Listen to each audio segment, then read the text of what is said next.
He was a decorated Marine trained to kill monsters. But when he inherited his family's remote estate, he discovered a horrifying secret in his grandfather's journal.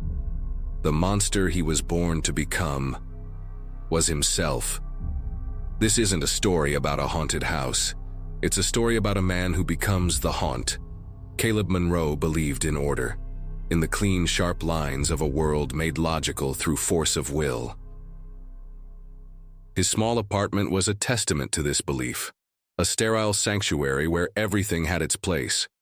His shirts were folded into perfect uniform squares in his drawers, the creases as sharp as the discipline ingrained in him by years serving as a Marine in conflict zones where chaos was a hungry beast.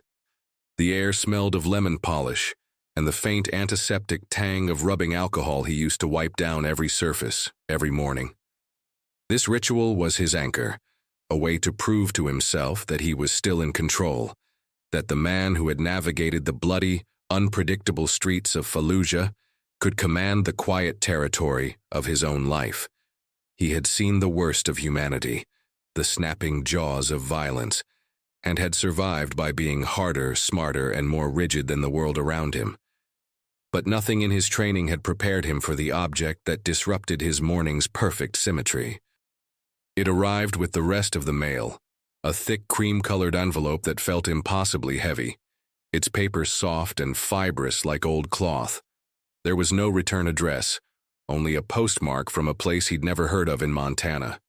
His name and address were written not in print, but in an elegant looping script that felt like a relic from another century. He slid it open with a kitchen knife, the motion precise and economical, and unfolded the stiff, brittle pages within. The text was a dense block of legal jargon, but certain words leaped out at him, foreign and unsettling. Last will and testament, sole beneficiary, estate. And then, a name that struck him like a physical blow. Silas Monroe, his grandfather. A man his mother had sworn died in a factory accident before Caleb was even born. A ghost from a past she had sealed shut with a tight-lipped finality. According to this document, Silas had not died in a factory. He had lived a long life on a vast, isolated tract of land left entirely, inexplicably to Caleb. The deed was simple, the name of the property anything but. It read, Moonscar. The two words seemed to hum on the page, vibrating with a strange energy that made the neat, ordered world of his apartment feel suddenly thin and fragile. He thought of his mother's face, the way her eyes would go distant and hard whenever he'd asked about her family, the swift and absolute way she shut down any inquiry. It wasn't just grief, it was a deep, primal fear. He had been left an inheritance not just of land, but of a secret, a lie that had defined the very foundation of his life. He looked around his sterile room, at the perfect order he had fought so hard to create, and realized it was a fortress built on a lie. The curiosity was a hook, pulling at something deep within him, a primal need to know the truth that was stronger than his need for control. He folded the letter with the same precision he folded his clothes, but as he placed it on the counter, he knew the neat squares of his life were about to be irrevocably torn apart by a journey north he now had to make. The journey north was a long, humming marathon of asphalt and changing landscapes, the concrete towers of the city bleeding into rolling plains and then finally rising into the jagged, teeth-like peaks of the Montana Rockies. His truck, a machine of predictable mechanics and reliable power, felt like the last piece of his old world as he pushed deeper into the new one. He finally saw the sign for Harmony Gulch, its letters faded and peeling, and rolled into a town that seemed to be holding its breath. The main street was a quiet collection of tired-looking storefronts, their windows dusty and dark, nestled in a valley that felt more like a basin, catching the shadows of the surrounding mountains. The few people he saw on the wooden sidewalk stopped what they were doing to watch him pass, their gazes not overtly hostile, but heavy with a deep, weary suspicion that made the hairs on his arms stand up. He parked in front of the diner, the only place that showed any sign of life, and the moment he stepped inside, the low murmur of conversation sputtered and died. The air was thick with the smell of stale coffee, grease, and something else something old and unspoken. A young waitress with haunted eyes took his order without looking at him, her movements jerky and nervous. Every person in that room was watching him, their faces impassive, but their eyes tracking his every move. He felt more exposed here, under the quiet scrutiny of a dozen strangers, than he ever had on patrol. An old man sat at the far end of the counter, his back to a faded mural of a pristine mountain lake, nursing a glass of amber liquid. His face was a roadmap of wrinkles, his eyes cloudy but sharp as they fixed on Caleb. After a long, unnerving silence, the old man, who Caleb would later learn was named Elias, spoke in a low, gravelly mutter, not to Caleb, but to the room at large. "This dirt shouldn't be disturbed," he rasped, his voice like stones grinding together. "It remembers." The words dropped into the silence like a stone into a deep well, the ripples spreading through the room, charging the air with a new and potent tension. It wasn't a warning. It was a pronouncement, a piece of local lore spoken with the weight of absolute truth. The waitress flinched. A rancher in the corner booth slowly shook his head, and Caleb felt a cold knot tighten in his gut. These people weren't just suspicious of an outsider. They were afraid of what his presence, a Monroe back in these mountains, might awaken. He finished his coffee, the bitter liquid doing nothing to warm him, and left the diner with the old man's words clinging to him like a shroud, understanding that the final leg of his journey would take him far beyond the town's quiet hostility and into the heart of whatever it was this dirt remembered. Leaving the town's quiet hostility behind was no relief, because the path to the Moonscar estate felt like a deliberate rejection of the civilized world. The paved road gave way to gravel, then to a deeply rutted dirt track that was more of a suggestion than a road. The pine trees grew impossibly dense, their branches interlocking overhead to form a dark, green tunnel that swallowed the sunlight. His truck groaned in protest as he navigated the steep, winding trail, the silence outside growing deeper, more profound, until it felt like a physical pressure against the windows. After a final sharp turn that scraped the side of his truck against a rock outcropping, the trees fell away, and he saw it. The house stood on a high, wind-swept ridge, a dark, sprawling silhouette against the bruised purple of the twilight sky.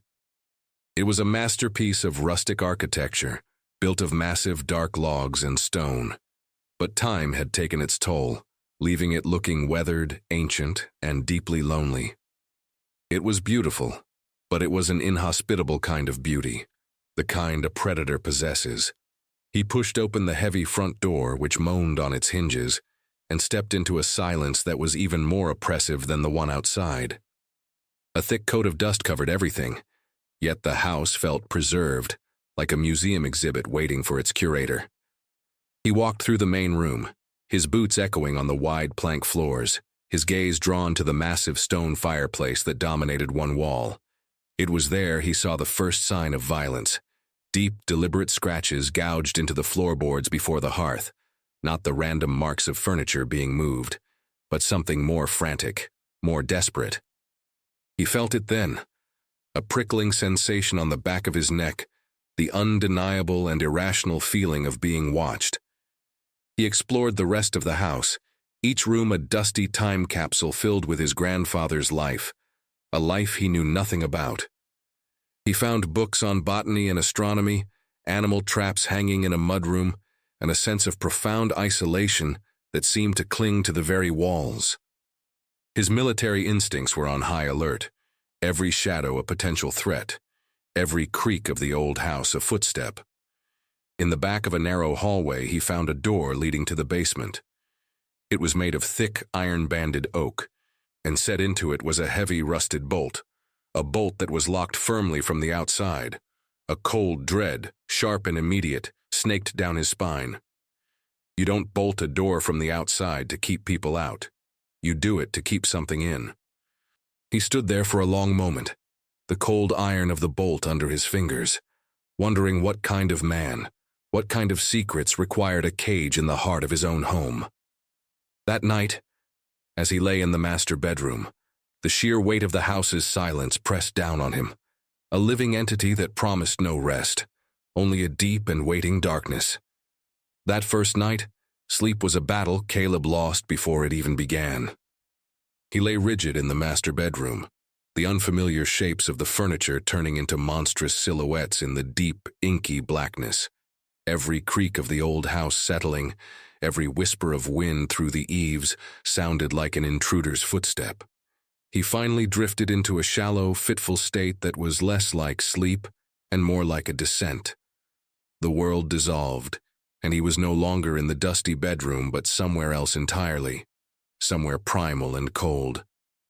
He was on the forest floor, moving low to the ground with an impossible speed and grace, the scent of damp earth, pine needles, and distant rain filling his senses with an overwhelming clarity.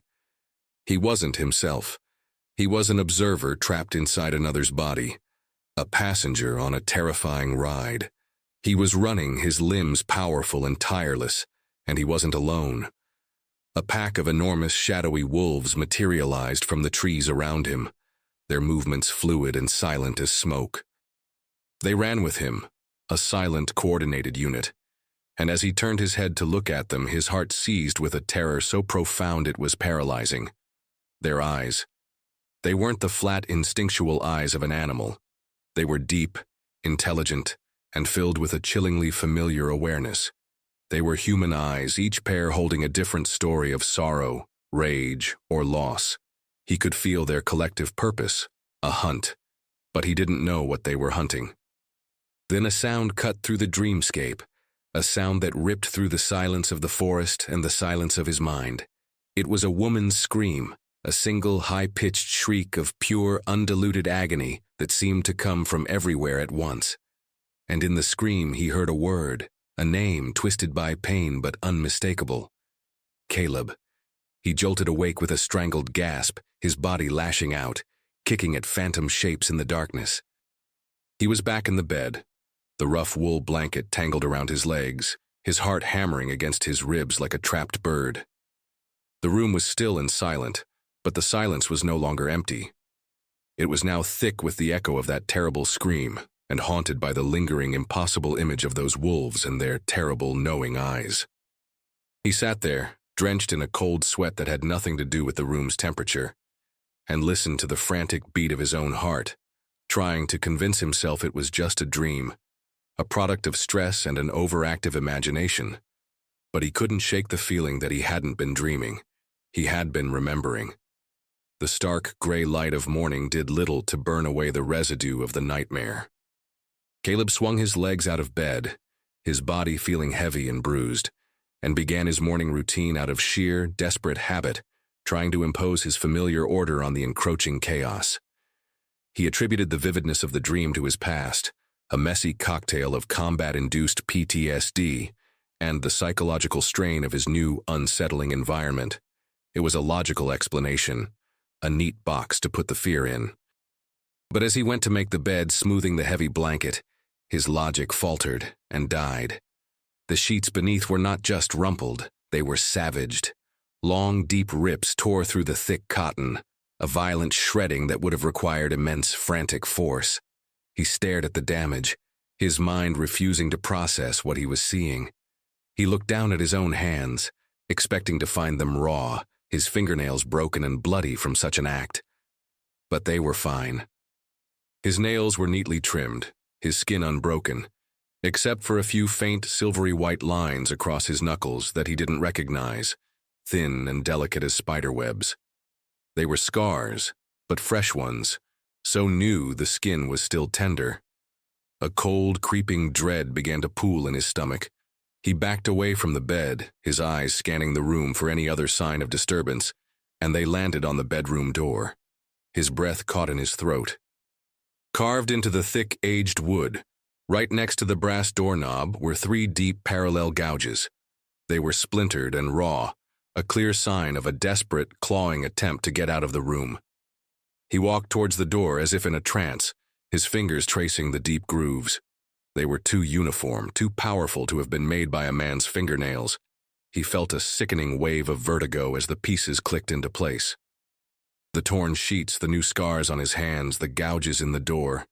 He had done this. In his sleep, in the throes of that nightmare, He had been possessed by a strength that was not his own. The carefully constructed wall between his rational, controlled self and the horrors of the night had just been pulverized. The line between what was real and what was a dream had not just blurred, it had been erased entirely, and he was trapped on the wrong side of it, alone in a silent house with a monster that looked exactly like him. He had to get out of the house. The claustrophobia was a physical weight, pressing in on him from all sides. He needed space, air, and a task that would ground him in tangible reality. His military training kicked in, offering a solution: reconnaissance. He would map the property line, establish a perimeter, and reclaim a sense of control over his environment. He grabbed a compass and a bottle of water, laced up his boots, and strode out into the crisp morning air, determined to conquer the land with logic and endurance. For hours he hiked, the physical exertion a welcome distraction. He pushed through dense undergrowth, his boots sinking into the soft, damp earth, and followed old, faint animal trails that snaked through the towering pines. The sheer scale of the estate was humbling. It was a kingdom of wilderness, vast and indifferent to him. He found things that deepened the mystery, strange weathered carvings on the bark of ancient gnarled trees. They were not random marks, they were symbols, a repeating pattern that looked like a crescent moon intersected by a trio of claw marks. They were on the oldest trees, the ones that stood like silent watching giants, their presence feeling less like nature and more like sentinels guarding a secret. The sun began to dip below the jagged peaks, painting the sky in fiery streaks of orange and purple. A sudden chill dropped with the light, and Caleb realized with a jolt of alarm that he was disoriented. The trail he had been confidently following for the last hour had simply vanished, petering out into an impassable wall of thorny bushes. He turned, expecting to retrace his steps, but the landscape behind him was alien. The trees all looked the same, the shadows deepening and twisting the familiar shapes into menacing forms. He was lost. His compass spun erratically, the needle refusing to settle, as if the very magnetic field of this place was broken. It was then that the howl began. It started low, a mournful, guttural cry that echoed from the distant ridges, and it was unlike any wolf howl he had ever heard. It was too long, too filled with a profound and ancient sorrow. It wasn't the sound of an animal calling to its pack. It was the sound of a prisoner lamenting its cage. The howl washed over him, and a primal, instinctual fear, deeper than anything he had felt in combat, seized him. He understood then, with a terrifying certainty, that he wasn't just lost in the woods. He was a trespasser in a place that operated by its own set of ancient predatory rules, and the sun was going down. Panic was a luxury he couldn't afford. Caleb forced down the wave of fear, his training taking over, and focused on survival. He chose a direction based on the slope of the land, fighting his way through the tangled undergrowth as darkness fell like a thick black curtain. The forest transformed around him, every rustle of leaves a footstep, every shadow a lurking shape. It was hours later, when his muscles burned with exhaustion and his skin was crisscrossed with scratches, that he finally stumbled upon the familiar rutted track leading back to the house. The sight of the dark, imposing structure brought him no relief, only a different kind of dread. The following day, driven by a gnawing need for answers he knew he couldn't find on his own, he steered his truck back down the treacherous path to Harmony Gulch. He found Elias in the same worn booth at the diner, a fresh glass of whiskey glowing amber in the dim light. This time, instead of ignoring him, Elias gestured to the seat opposite. Caleb sat, the worn vinyl cool against his skin. He didn't know where to begin, so he just started talking, his voice low and urgent, describing the symbols on the trees, the impossible nightmares, the locked basement door. Elias listened without expression, his cloudy eyes fixed on Caleb, letting him spill out his fear and confusion into the quiet space between them. When Caleb finally fell silent, the old man took a long, slow sip of his whiskey. He didn't offer rational explanations or dismiss Caleb's fears. Instead, he spoke in riddles, his voice a low rumble that seemed to come from the earth itself. He talked about bloodlines that ran deeper than memory, about debts passed down from father to son, debts owed not to men, but to the moon. "Some things ain't meant to be understood, son," Elias said, his gaze drifting towards the window and the mountains beyond. "They're meant to be endured. The Monroe name carries a heavy weight in these parts. Always has." He spoke of Caleb's grandfather not as a man, but as a force of nature, a keeper of a terrible balance that the valley both feared and respected. Caleb pressed for more, for something concrete, but Elias just shook his head. "The answers you're looking for ain't in words. They're in the blood, they're in the dirt." Caleb left the diner feeling more lost than when he had entered. The old man's cryptic warnings had done nothing to solve the mystery. They had simply given it a name and a history, transforming his personal horror into a legacy. He was no longer just a man losing his mind. He was a character in a local folktale, a pawn in a game whose ancient, terrifying rules were swirling in the shadows of his own past, waiting for him to finally understand his part. The nights that followed became a landscape of escalating terror. The nightmares were no longer fleeting visions. They were long, detailed journeys. He dreamed of the hunt, of the exhilarating chase through the moon-drenched forest, the scent of a frightened deer a symphony in his nostrils, the phantom taste of hot metallic blood on his tongue. The line between man and beast blurred further with each passing night. He was no longer just a spectator in the dream. He was a participant, feeling the raw power, the surge of adrenaline, the savage joy of the chase. Sleep became his enemy, and he started waking up to horrifying new evidence of his nocturnal travels. One morning, he found himself on the cold stone floor of the living room, curled up before the empty fireplace where the scratches were.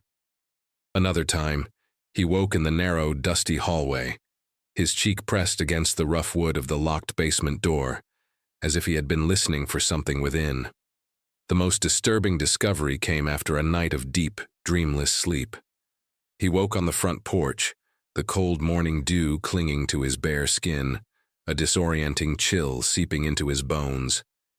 He had no memory of getting there, not even a phantom dream to explain it. As he stood up shivering, he saw them.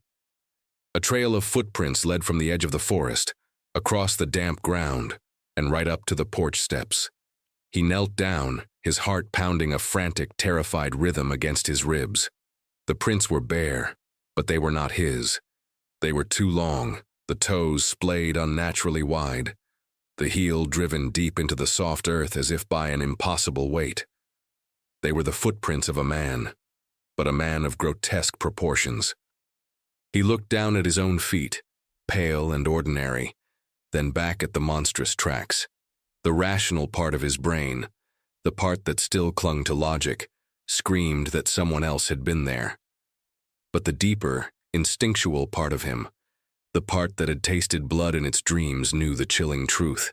Those footprints were his. The thing that walked in his sleep was changing, growing, leaving a physical trace of its monstrous nature upon the world.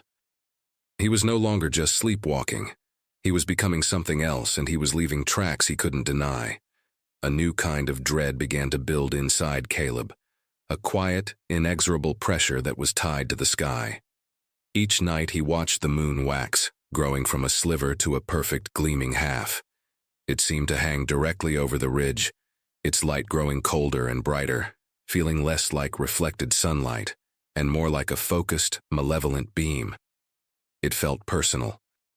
The restlessness that had plagued him intensified, becoming a physical torment.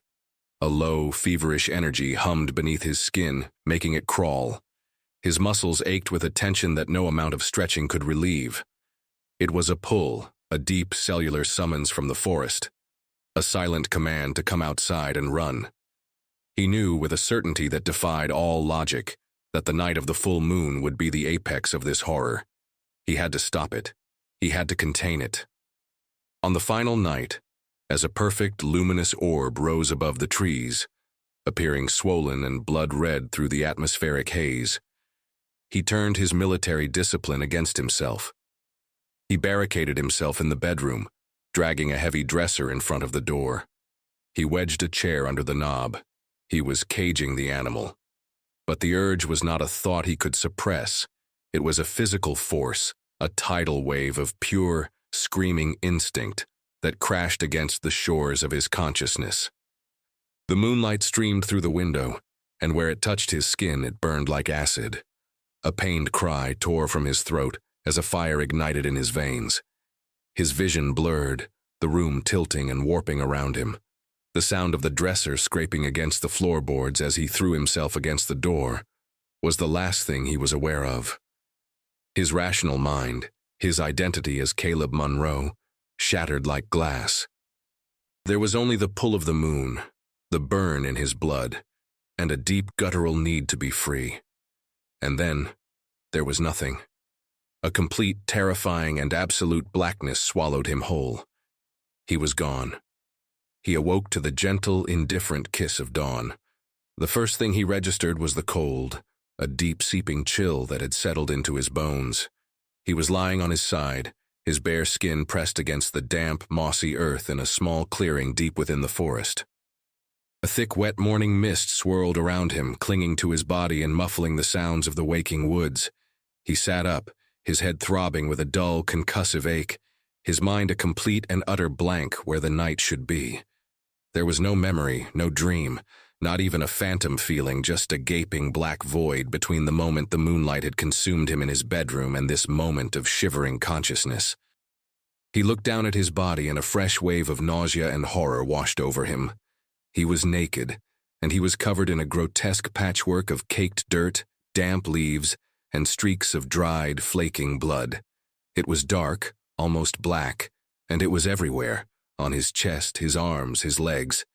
He frantically searched his own skin for a source, a wound, a gash that could explain the sheer volume of it, but found nothing. There were no major injuries, only a confusing, chaotic array of new scratches and deep purple bruises that mapped a battle he couldn't remember fighting. Disoriented and shivering violently, he staggered to his feet. The world felt unsteady beneath him. He had to get back to the house. He pushed his way through the undergrowth, his bare feet tender on the rocks and roots, his mind racing to form a logical explanation that simply wouldn't come. As he finally broke through the tree line and the familiar shape of the house came into view, he stopped dead, his breath catching in his throat like a fishhook. There, pressed into the soft, damp earth leading from the edge of the forest to his front porch, was a set of tracks.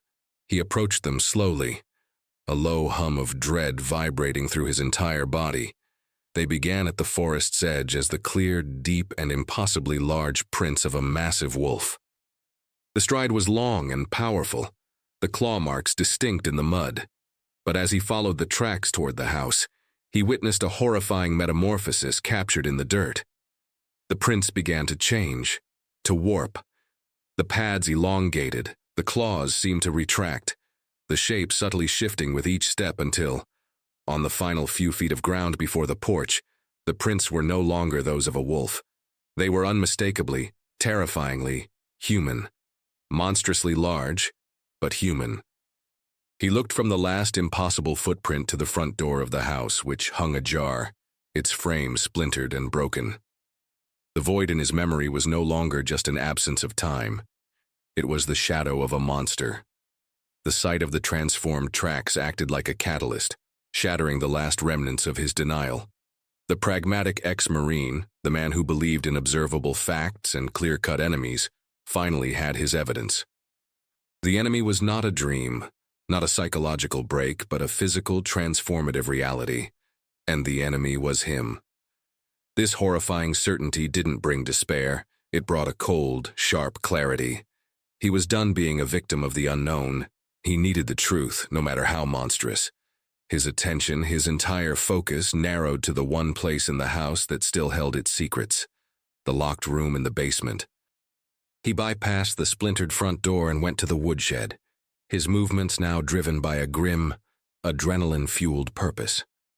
He hefted a heavy, double-bladed felling axe, its weight feeling solid and real in his trembling hands. He descended the rickety wooden stairs into the basement, the air growing cold and musty, smelling of damp earth and decay. The iron-banded door stood as it had before, a silent, imposing guardian. He didn't hesitate. With a guttural roar that was more animal than human, he swung the axe.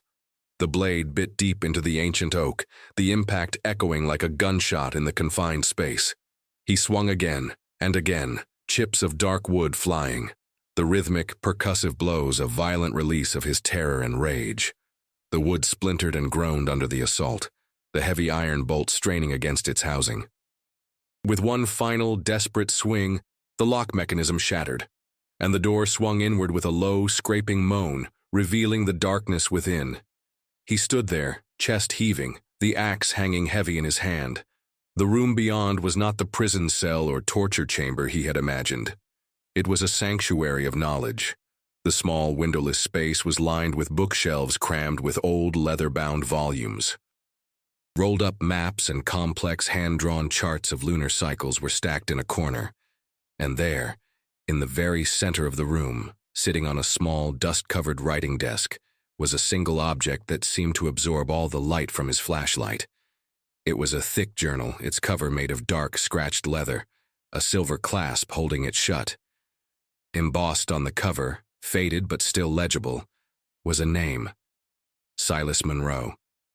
The truth was here. He could feel it.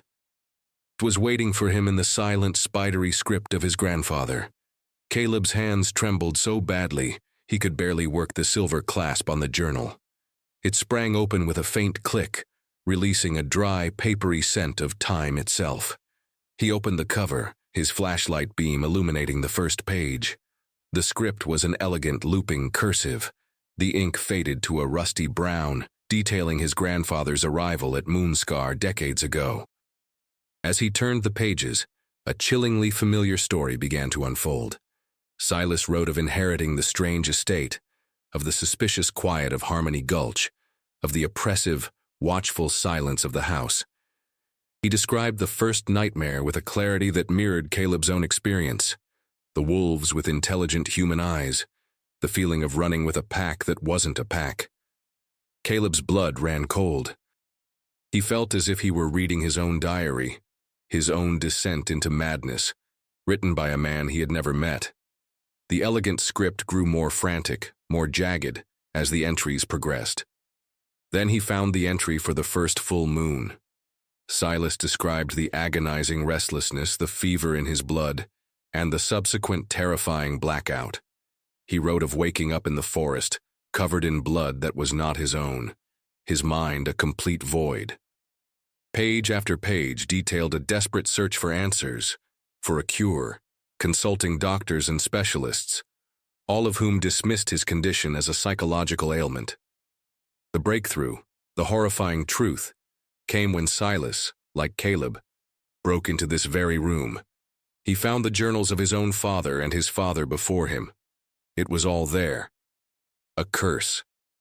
A blood of the moon, Silas called it, that ran like a poison through the Monroe male line, lying dormant for generations until it found a suitable host. It called to one member of each generation, binding them not just to the beast within, but to the land itself. Caleb frantically flipped through the pages, his eyes scanning for some mention of hope, of escape. He found none. Instead, he found a passage, the ink smudged as if by a trembling hand, that stopped his heart completely. I have tried to fight it, to reason with it, but the beast is not an intruder to be vanquished. It is me. It is the oldest part of our blood waking up. This land, Moonscar, is not our property. It is our cage and our kingdom in equal measure. The curse does not pass on. The blood does not call for a new host until its current guardian falls. He finally understood. His grandfather's death hadn't just left him an inheritance of property. It had been the trigger. It had awakened the dormant curse in his own blood. The chain was unbroken. The journal fell from Caleb's hands, its pages fluttering as it hit the dusty floor with a soft thud. The small, cramped room suddenly felt like a tomb, the air thick and suffocating. The words he had just read were a death sentence, elegantly written and passed down through generations. This wasn't a sickness he could fight, a psychological break he could medicate, or an enemy he could kill. It was a biological and supernatural fact, woven into the very fabric of his DNA, an unbreakable chain. He sank down onto the small wooden chair, the flashlight beam dancing wildly across the shelves of books, each one a testament to another man's doomed struggle. He now understood everything with a horrifying, crystalline clarity. The name of the estate, Moonscar, wasn't just a poetic descriptor for a crescent-shaped ridge. It was a literal brand, a mark of the curse left upon his family line. He understood the wary, pitying looks from the people of Harmony Gulch, the way they watched him as if he were a ghost already. He understood Elias's cryptic warnings about debts and bloodlines. They were not superstitious ramblings, but the plain, unvarnished truth of the valley. He felt a profound and chilling connection to Silas Monroe, the grandfather he'd never met.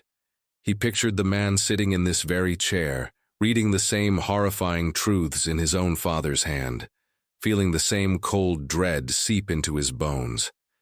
They were two men separated by decades but fused by a shared, monstrous fate. The entire inheritance was a lie, a cruel trick of language. The land, the house, the timber, they were all meaningless.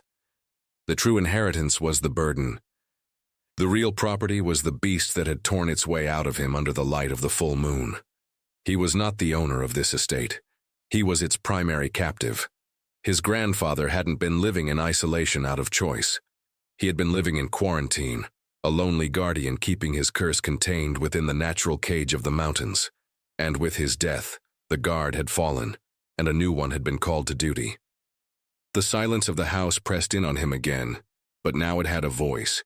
It was the voice of his ancestors, whispering from the pages of their journals, telling him that his fight was already over before it had even begun. The chain was now locked around his own neck. A primal, desperate act of rebellion surged through Caleb, a last stand of the man he used to be. He would not accept this. He was a Marine, a survivor, a master of his own will.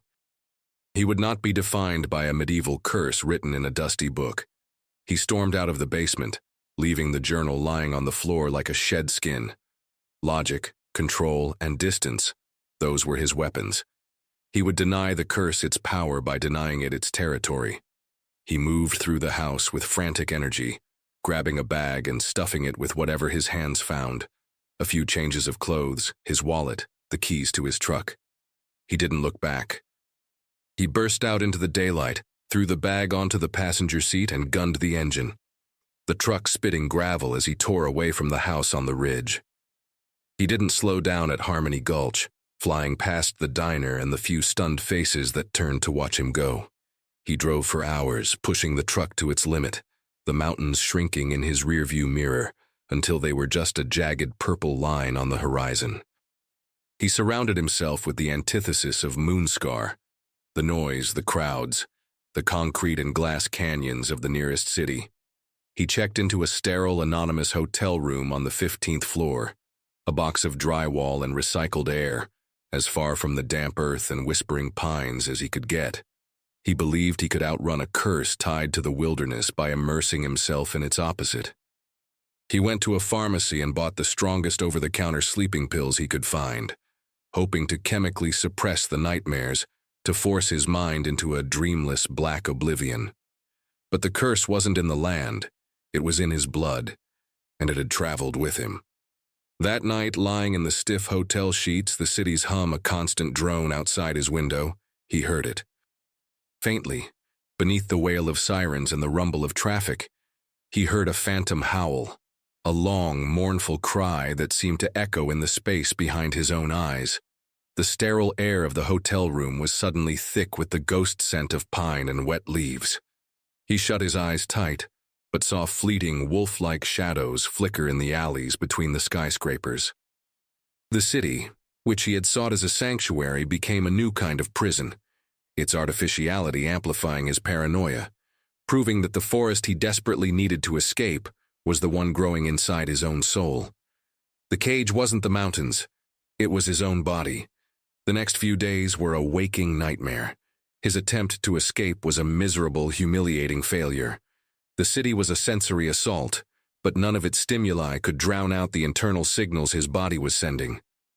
The restlessness he'd felt at the estate returned with a vengeance, a deep cellular ache that left him pacing the small hotel room like a caged animal.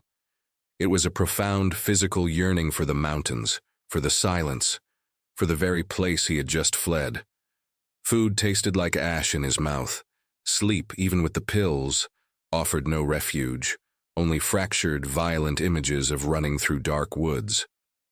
He looked at his reflection in the hotel mirror and saw a stranger, a pale, haunted man with dark circles under his eyes, a man vibrating with a tension that was pulling him apart. The approaching full moon, still more than a week away, was a tangible presence, a gravitational force exerting its pull on him from hundreds of miles away. It made him feel sick and weak in the city's electric glare, his body rejecting the artificial environment. He knew, with a dreadful, soul-crushing certainty, that he had to go back. It was no longer a choice, no longer a matter of will. It was a biological imperative, as undeniable as the need to breathe. The beast within him needed its territory to be born, and it was calling him home. Defeated, his last bastion of hope crumbled into dust. He packed his bag. He checked out of the hotel, avoiding the concierge's concerned gaze, and began the long, silent drive back to Moonscar. The journey this time was not one of discovery, but of surrender. With every mile that brought him closer to the mountains, a strange calm settled over him, the physical ache in his muscles easing, the frantic energy in his blood subsiding. He was a salmon swimming upstream to spawn and die. As he finally turned onto the dirt track leading to the estate, the sun was setting, casting long skeletal shadows across the road. The first thin sliver of the new moon was a faint scratch in the darkening sky. He pulled up to the house and cut the engine, the sudden silence immense and complete.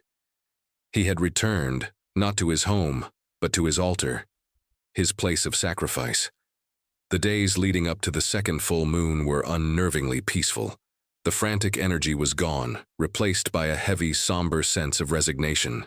Caleb didn't fight it this time. There were no more desperate plans for escape, no more attempts to rationalize or deny his fate. He had surrendered. He spent his time not in fear, but in study. He went back down into the cold, musty air of the basement and retrieved his grandfather's journal, handling it now not as a cursed object, but as a manual, a textbook for his own monstrous existence. He read the entries again, this time looking not for an escape route, but for an understanding of what was to come. He read Silas's chillingly precise descriptions of the transformation, the searing pain, the sound of his own bones breaking, the terror of his mind dissolving. But he also found passages, written in a steadier hand, that spoke of the other side. Silas wrote of the intoxicating power that came after the pain, the profound, liberating freedom of pure, unadulterated instinct. He described a world seen through new eyes, a world alive with a symphony of scents and sounds a human could never perceive. He wrote of the hunt not as an act of violence, but as a sacred fundamental part of the natural order. Caleb was reading a guide on how to become a monster, written by the monster who came before him. He began to prepare, not by boarding up the doors, but by accepting his role. He cleared the living room, pushing the furniture against the walls to give himself space. It was a grim, practical act, like a condemned man tidying his own cell. On the final night, the house was still and silent. The moon rose over the ridge, huge and impossibly bright, a perfect silver disk in a starless sky. It wasn't menacing this time. It was simply inevitable. It bathed the land in an ethereal, almost holy glow. Caleb didn't hide from it. He walked out onto the front porch and faced the forest, his grandfather's journal lying open on the railing beside him. He took a deep breath of the cold, pine-scented air and waited. He could feel it beginning, a low thrum deep in his marrow, a familiar fire igniting in his blood. It was not a feverish panic this time, but a slow, agonizing, and inexorable surrender to the ancient power of the moon. The transformation hit him not like a sickness, but like a lightning strike. It began deep inside, a grinding internal pressure in his bones, that quickly escalated into an agony so profound it stole his breath. He collapsed onto the rough wooden planks of the porch, a choked, inhuman sound tearing from his throat. His skeleton was a traitor, breaking and reforming itself from within. He felt his spine lengthen with a series of sharp, sickening cracks. His shoulders broadened, muscles tearing and reknitting themselves into a new, more powerful configuration. The screams came then, raw and animalistic, echoing into the silent, watchful woods as his limbs twisted and elongated, his joints dislocating and snapping back into new, unnatural positions. His skin, his human container, stretched to its breaking point and then tore, splitting open in bloody furrows as coarse, dark fur sprouted through the gaps, like weeds breaking through concrete. The world dissolved into a red haze of pure, blinding pain. His senses, his human senses, exploded and were reforged. His hearing sharpened to a painful degree, catching the frantic heartbeat of a mouse in the wall and the whisper of the wind through every individual pine needle. His sense of smell became a weapon, the air thick with 1,000 distinct scents, the damp earth, the distant deer, the hot, coppery smell of his own blood. It was too much, an overwhelming flood of information that short-circuited his brain. His human thoughts, his memories of being Caleb Monroe, the face of his mother, the feel of a rifle in his hands, the taste of coffee, they all fractured, shattered, and dissolved in the searing, all-consuming fire of the change. They were replaced by something older, simpler, and infinitely more powerful, a singular, primal imperative that burned away everything else: hunger. It was not the memory of an empty stomach. It was a deep, guttural void that demanded to be filled. It was a brutal, agonizing, and violent birth into a new form. And in the crucible of that pain, the man was completely and utterly consumed by the making of the monster. When the creature opened its eyes, they were not the haunted blue eyes of Caleb Monroe. They were the burning, predatory gold of the beast, pupils narrowed to slits that drank in the moonlight. The pain was gone, vanished as if it had never been, replaced by an exhilarating, intoxicating surge of power. It rose from the bloody porch, not on 2 legs, but on 4 powerful lupine limbs. Its massive form, a terrifying hybrid of wolf and man, was silhouetted against the stark white light of the full moon. It shook its heavy, furred head, muscles coiling like thick ropes under its new skin. The world it saw was not the world Caleb had known. It was a vibrant, living tapestry of information. The air was a roadmap of sense leading to prey. The night was not dark, but alive with shades of gray and silver. It could see the heat signature of a rabbit frozen in terror in a thicket 100 yards away. There was no trace of Caleb's consciousness left, no flicker of the man trapped within. There was only instinct, and deep within that instinct a single, fundamental memory, not of a life lived, but of a purpose inherited. This land, this forest, this was its territory, its hunting ground, its kingdom. A low growl rumbled in its deep chest, and then it lifted its great head to the moon. A howl ripped from its throat, a sound that was not just the call of a wolf, but something more complex, more terrifying. It was a cry of dominance over its new domain, a declaration of its savage birth, and within its mournful, echoing notes, a deep and terrible lament for a human life that had just been extinguished forever. Without a backward glance at the house, at the remnants of a life it no longer recognized, the beast turned. With a speed and silence that defied its size, it leaped from the porch and disappeared into the dark, waiting and welcoming embrace of the forest. The hunt had begun. Miles away in the quiet, sleeping town of Harmony Gulch, Elias sat on his porch swing, its gentle creak the only sound in the night. He wasn't asleep. He never slept on the night of the full moon. He held a glass of whiskey, the amber liquid catching the cold, distant moonlight. He was looking up not at the moon itself, but at the dark, hulking outline of the ridges where the Moonscar estate lay hidden. Then he heard it. The sound carried clearly on the still, cold air, a long, mournful howl that was as familiar to him as the lines on his own hand. It was the sound he had known since he was a small boy, the same sound his father and his grandfather had taught him to listen for. It was not the call of a common wolf. It was deeper, more resonant, filled with a power and a sorrow that made the hair on his arms stand up, even after all these years. It was the mountain's soul, a confirmation that the terrible necessary cycle continued. The old guardian was gone, and the new one had found its voice. Elias took a slow sip of his whiskey, the burn of familiar comfort. It was a silent, solemn toast to the young man with the haunted eyes, the ex-Marine who thought he could fight a war against his own blood. He had tried. They all tried at first.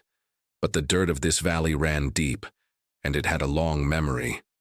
He knew that in the houses up and down the quiet street, other old-timers would be awake, listening just as he was. They would check the bolts on their doors one more time, a ritual passed down through generations. They would tell their children, if they stirred, that it was just the wind in the pines while knowing the truth. The stories they told to frighten the young ones, the tales of the monster that stalked the high ridges, were not just stories. They were history. They were news. The dirt remembers, Elias thought, swirling the last of his whiskey in the glass. And tonight, it had been given a new memory to hold, a new verse in its ancient bloody song. Dawn broke over the mountains, a slow, grudging bleed of gray and pink that pushed back the darkness. The beast, its hunger sated, felt a new and different pull. It was a faint, fading echo of a life it had already forgotten, a homing instinct it didn't understand but was compelled to obey. It moved silently through the trees, its massive paws leaving deep impressions in the damp earth, and returned to the house on the ridge. As the first weak rays of the rising sun touched its coarse, dark fur, a new agony began. It was a transformation in reverse, the power receding, the monstrous form collapsing in on itself. The creature thrashed on the forest floor, its howls of dominance replaced by whimpers of excruciating pain, as bones snapped and reshaped, as fur receded into torn skin, as the beast was violently unmade to reveal the man. Caleb awoke on a bed of pine needles, naked and shivering, his body a raw, screaming canvas of new scars that crisscrossed the old. He was exhausted, every muscle feeling as if it had been shredded and poorly stitched back together. But as he pushed himself up, his mind was different. The terror was gone. The denial was gone. The man who had desperately fled to the city, the man who had tried to fight his own nature, was gone forever, as dead as the creature he had feasted on in the night. He looked down at his hands, no longer seeing them as just his own, but as the temporary human shape of the thing he now was. He was the guardian. He rose to his feet, the morning chill a familiar cloak, and walked back towards the house. His steps were steady, his gaze clear. He was no longer a prisoner in this place. He was its keeper. He accepted his role, his curse, his unbreakable bond to this land. As he stepped onto the porch, his shadow stretched long and thin in the morning light, a fleeting human shape against the vast, indifferent wilderness. In the cold shadows of Montana, the curse now had a new, willing host, and the Moonscar, both on the land and now indelibly carved onto his soul, glowed brighter than ever.